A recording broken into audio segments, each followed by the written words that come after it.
Davi venceu gigantes, mas houve um dia em que o maior inimigo dele não estava no campo de batalha. Estava escondido dentro do próprio coração. Depois do pecado com Batseba, Davi tentou continuar como rei, como se nada tivesse acontecido. Mas Deus enviou o profeta Natã. E quando Natã disse, "Tu és esse homem", a máscara caiu. O Salmo 51 nasceu desse momento. Não nasceu de uma vitória. Nasceu do choro de um homem que parou de fugir de Deus. E neste vídeo, você vai entender por que esse salmo não é apenas uma oração de arrependimento, mas o caminho de volta para uma alma que precisa ser lavada, restaurada e criada de novo. Antes do Salmo 51 ser escrito, houve silêncio. Não o silêncio da paz, mas o silêncio pesado da culpa. Davi era rei em Israel. Tinha palácio, soldados, autoridade e reconhecimento. Mas nenhuma posição diante dos homens é alta o bastante para esconder uma alma de Deus. A Escritura mostra que Davi caiu gravemente. Ele desejou o que não devia. Tomou o que não lhe pertencia. Tentou encobrir o pecado. E quando não conseguiu controlar as consequências, mergulhou ainda mais fundo. O homem que um dia confiou em Deus diante de Golias, agora tentava resolver a culpa com estratégia humana. Por fora, talvez Davi ainda parecesse o mesmo rei. Mas por dentro, algo já estava quebrado. Porque culpa não desaparece só porque ninguém viu.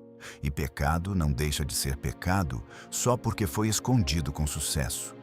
Então Deus enviou Natã, não com uma espada, mas com uma história. Natã falou de um homem rico que tinha muitas ovelhas, mas tomou a única cordeirinha de um homem pobre. Davi ouviu, indignou-se e julgou aquele homem com rapidez. Então Natã disse, "Tu és esse homem."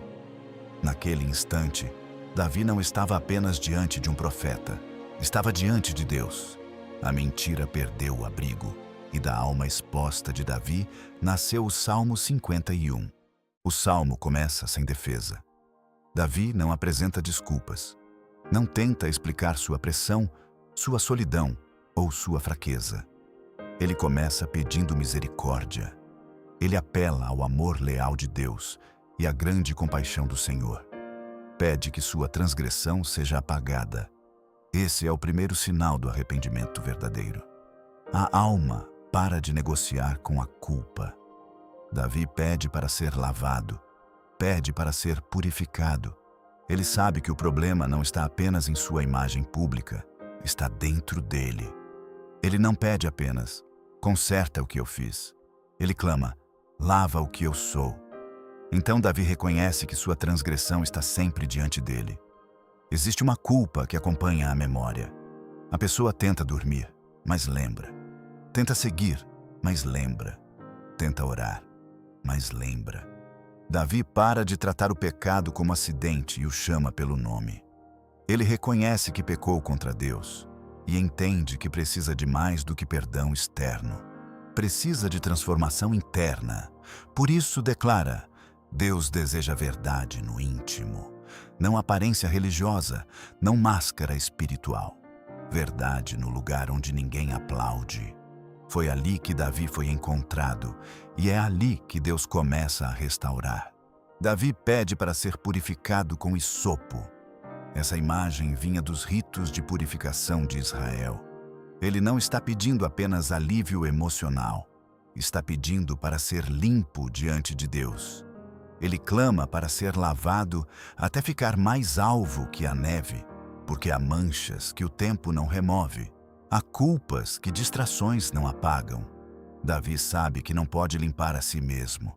Por isso ele pede, "Purifica-me." Depois, ele pede para voltar a ouvir alegria e contentamento. Isso revela o que o pecado tinha roubado, não apenas a inocência, mas o som da alegria. A alma pode continuar funcionando e, ainda assim, perder a paz. Davi diz como se seus ossos tivessem sido quebrados. A culpa verdadeira não pesa só na mente. Ela aperta o peito, rouba o descanso. Então ele pede que Deus esconda o rosto dos seus pecados e apague suas iniquidades. Não para fingir que nada aconteceu, mas para receber perdão real. Porque perdão bíblico não é Deus ignorando o mal, é Deus tratando o mal com uma misericórdia que só Ele pode sustentar. Então, o salmo chega ao seu centro.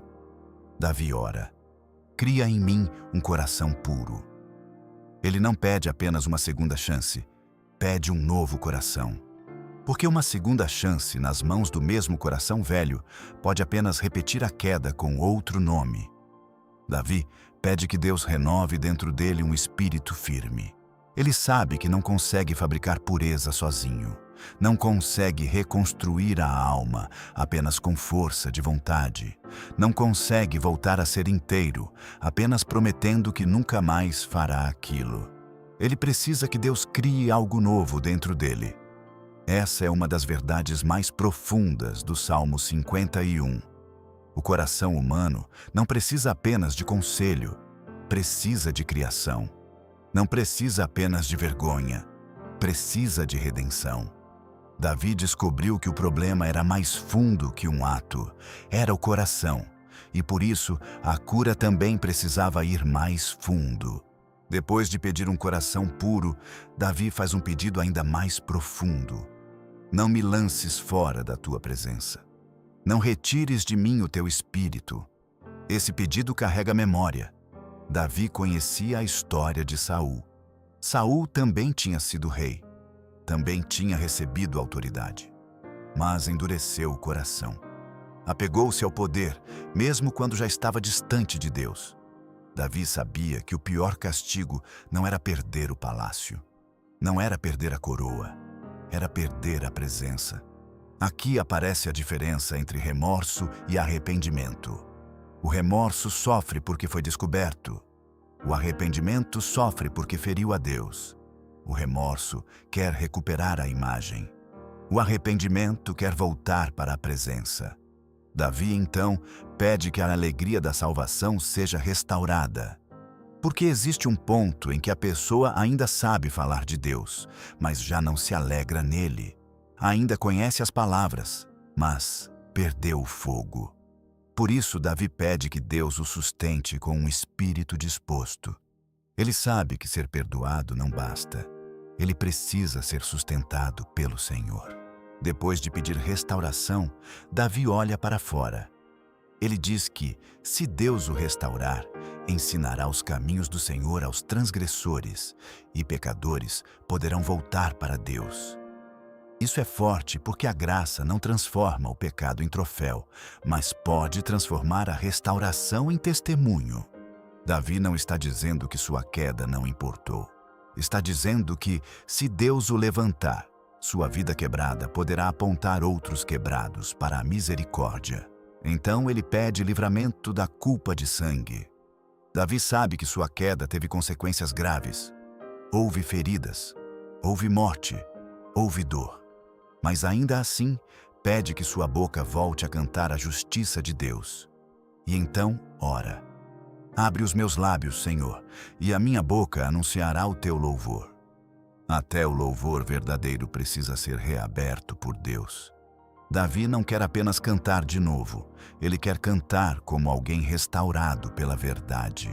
Davi entende que Deus não quer apenas sacrifícios externos. Se fosse apenas uma questão de trazer ofertas, ele poderia trazer.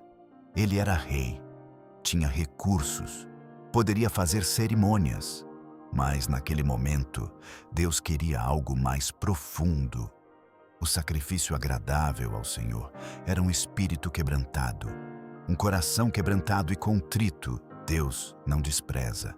Essa é uma das frases mais poderosas de todo o Salmo. Deus não se impressiona com performance religiosa enquanto o coração continua endurecido. Mas também não despreza aquele que chega sem máscara, sem desculpa, sem orgulho. O coração quebrantado não é um coração sem esperança. É um coração que parou de resistir. É a alma que diz: Senhor, eu pequei. Eu não consigo me limpar. Eu preciso da tua misericórdia. Esse é o momento em que a fuga termina, e quando a alma para de fugir, a graça começa a reconstruir. No final do salmo, Davi ora por Sião. Pede que Deus faça o bem a Jerusalém. Pede que seus muros sejam edificados. À primeira vista, parece uma mudança de assunto, mas não é. O pecado de Davi não afetou apenas sua consciência, feriu sua casa, feriu sua liderança, feriu o povo, feriu a cidade que ele deveria proteger. Por isso, a restauração também precisa ir além do indivíduo. Davi pede que Deus reconstrua o que foi atingido pela sua queda. Isso nos ensina que arrependimento verdadeiro não busca apenas alívio pessoal, busca restauração, busca verdade, busca reparação. Nem sempre tudo volta a ser como antes. Algumas consequências permanecem, mas Deus ainda pode reconstruir muros. Pode devolver oração onde havia silêncio. Pode fazer nascer louvor onde antes só havia culpa. Mas o Salmo 51 aponta para algo ainda maior. Davi pediu misericórdia. Cristo veio trazer misericórdia em carne e sangue. Davi pediu para ser lavado. Cristo entregou o próprio sangue para purificar pecadores. Davi pediu um coração puro. Em Cristo, Deus não apenas perdoa o passado, Ele começa uma nova criação dentro de nós. Davi temeu perder a presença. Cristo, na cruz, entrou no abandono mais profundo para que os arrependidos fossem recebidos de volta. Davi pediu a alegria da salvação. Cristo ressuscitou para que essa salvação se tornasse vida nova. O Salmo 51 não é apenas sobre Davi. É sobre todos nós, sobre a hora em que já não basta parecer bem. É preciso ser lavado, é preciso ser recriado, é preciso voltar para Deus. E a boa notícia é esta: o Deus que confrontou Davi não o confrontou para destruí-lo, confrontou para salvá-lo. Às vezes, a misericórdia de Deus começa parecendo confronto, porque Deus ama demais para deixar o pecado governar em silêncio. Talvez este salmo fale com você, porque existe algo dentro da sua alma que ainda pesa. Talvez ninguém saiba, mas o Salmo 51 mostra que existe caminho de volta. Não pelo orgulho, não pela aparência. O caminho de volta começa quando a alma diz a verdade diante de Deus. Davi não levou ao Senhor um coração impressionante, levou um coração quebrado. E Deus não desprezou. Pare de fugir. Pare de tentar limpar sozinho aquilo que só Deus pode lavar. Em Cristo, o perdão não é frágil. É graça comprada com sangue. É vida nova nascendo onde havia culpa. Se esta palavra encontrou o seu coração, escreva nos comentários: cria em mim um coração puro. E inscreva-se no refúgio da alma.